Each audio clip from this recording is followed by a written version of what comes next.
So I'm going to do a quick video about relays today, a lesser fact known about these little components. Now if you ever replace these components on vehicles, you need to watch this video. This knowledge could save you hundreds or even thousands on repeat repairs. So as you can see, we've got a selection of relays out today. I've got the oscilloscope on the box and an old battery, and we're going to do some testing. So I made this video on the back of a story that I was told by an old colleague. The story was on this old BMW, it broke down while they were on holiday. The roadside recovery came out and diagnosed the issue as a fuel pump relay.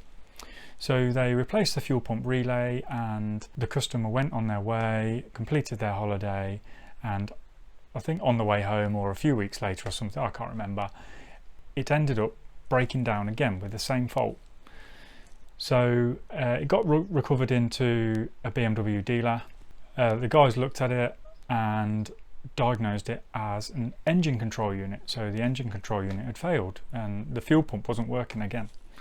So the engine control unit had failed. They replaced the engine control unit, tested it up the road, all good. Customer took the car. 2 weeks later, the car is back in again. Same problem. And the technician diagnoses it as the engine control unit. Now I know this workshop had some pretty savvy guys in there, so they didn't just put another control unit on it. They applied some proper diagnostic process to get to the root cause of the issue. It was actually the relay that the roadside recovery guy put on from the back of his van. So let's have a look at why that happened. Now what you need to be careful of with relays is that all relays are not created equally. So although they all may look the same and have the same pin designation, actually what's on the inside might be different. Now all three of these relays are very similar, and I'm going to show you something that all three of these relays have in common.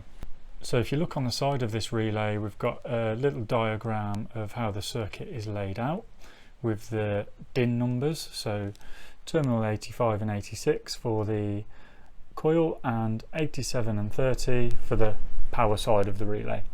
Now what we've also got is this little symbol here, and that is a resistor.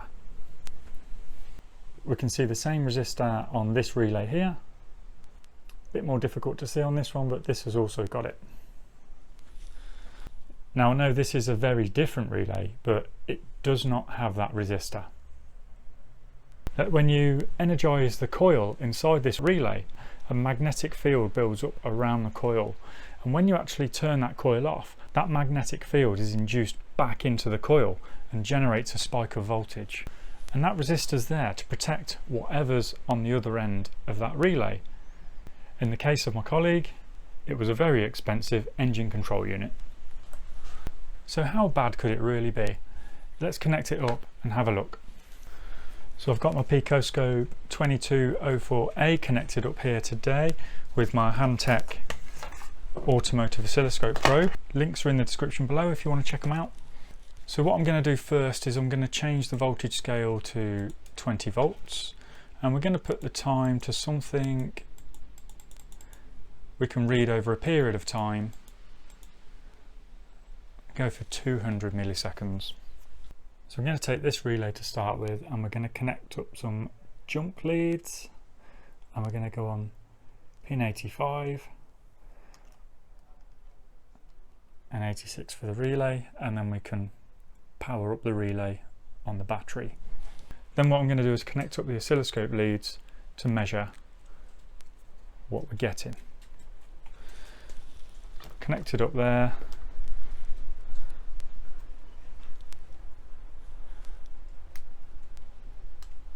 Okay.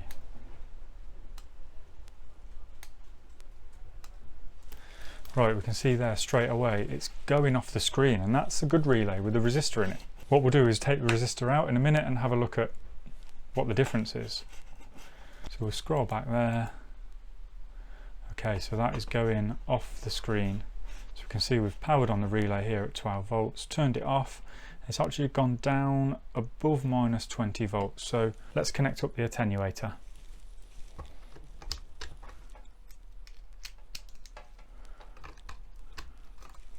attenuator connected. We're going to go into channel A settings and select times 20 probe. We'll go for 100 volts. Okay, so same again.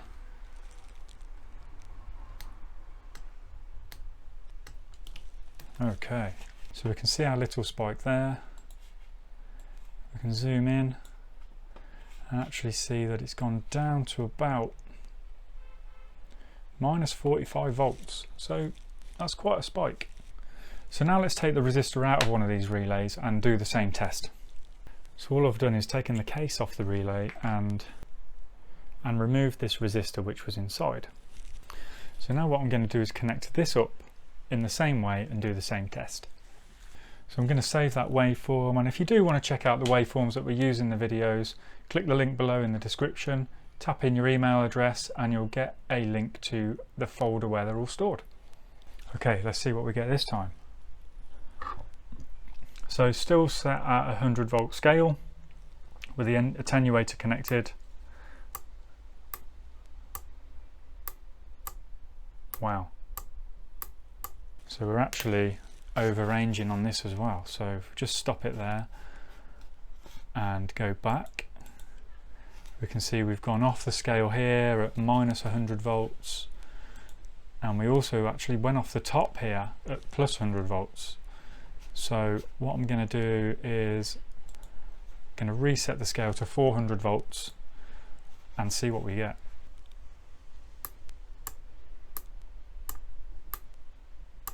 Okay, wow, look at that. Let's zoom into that. Okay, so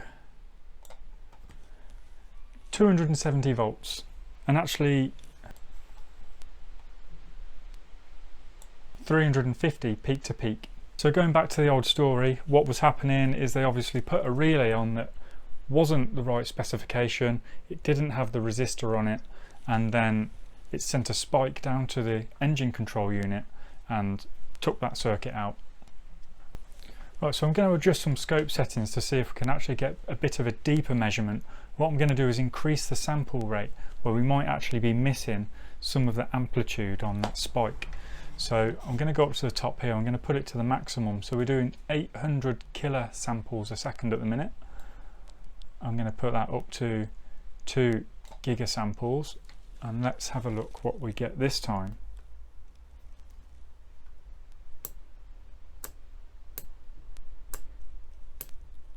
Okay, so scroll back through there, we've actually gone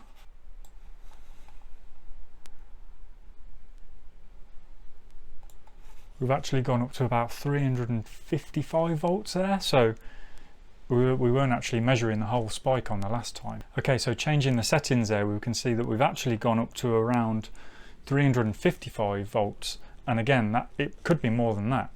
So really important that you make sure you put the correct relays in the car.